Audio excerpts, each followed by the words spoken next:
o'sha rishotkali darvozani deydi zulf pastga qarab turibdi-yu, yonidagi bir tirqishdan hamma enkayib o'tib ketyapti deydi. Dadam aytdi-ki, shu yerda qolmasin deb deydi, haligini tosh bilan bir ursam ko'tarildi deydi, ochildi deydi. Ichkariga kirib boryapman, koridorda bir axlat quti yiqilib yotardi. Hamma tepkilib o'tib ketib turgan qog'ozlar, o'sha axlatlarda olib tozaladim deydi. Dadamning gapi yuragida shu bir qalbimda qolgan ekan. Keyinchroq yonib qolib ketib, shuni o'chirdim deydi.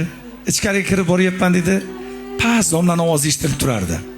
Domla aytayapti: "Bizga fidoyi, jon kuyar, xonadonini, el yurtini deydigan fidoyi rahbar izlab turgan edik. Bugun mana qabulda hammalaringizni ko'rdik. Sizlarga javobni aytvoramiz dedilar, lekin qo'llari bilan meni ko'rsatib, "Bolam siz qoling" dedi.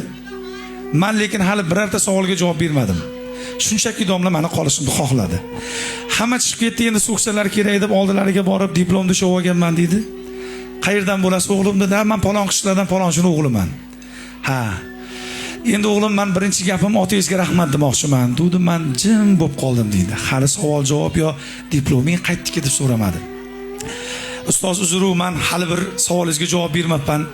Shu rahmat sababini bilsam bo'ladimi?" desam, haligi darvozani eslatdi. U darvozani deydi biz o'zimiz buzug'ini qo'ydirib qo'ygandik. Boyagi axlat qutini eslatdi. Men kirib ketib bir tep kirib ketdim deydi, birortasi tozalab qo'ymadi deydi. Hamma o'zini manfaati uchun bosib o'tib ketyapti. Endi boyagi chiroqni ham eslatdi-da, bizga jon kuyar, fidoyi oilasini, oilada budjetni kim hal qiladi? Erkak hal qiladi. Oilani budjeti barakasi erkakda bo'lar ekanda.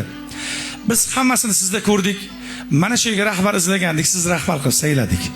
Boshlig'imiz aytdilar, dushanbadan ishni boshlayverasiz dedi. Yig'lab yordim deyapti ona. Yig'lab yordim deydi. Otam bir betlar koyisa, so'ksa xafa bo'libman. Bugun o'sha nasihatlar bilan bir joyga deydi, rahbar bo'lib qoldim deydi. Otamga bu xursandchilikda aytaman deb telefon qilsam ko'tarmadilar dedi. Onamga qildim ko'tarmadi deydi. Uyga qarab ketyapman, diplomimni shu olganman, u petlar menda mashina yo'q deydi. Mahallaga bir ursam deydi, bir 5-10 ta odam to'planib uyimizga deydi. Kirsam deydi, yaxshi bo'lgin, pokiza yurgin, yaxshilik qilgin, chiroqni o'chirib qo'ygin bo'lam degan otam deydi, shu kun omonatni topshirdilar deydi. Ana endi qarang deydi, meni deydi, hozir 1-2 ta uyim bor deydi. Yaxshi mashinam ham bor deydi. Alloh axlay olib berdi, 2 ta farzandim ham bor deydi.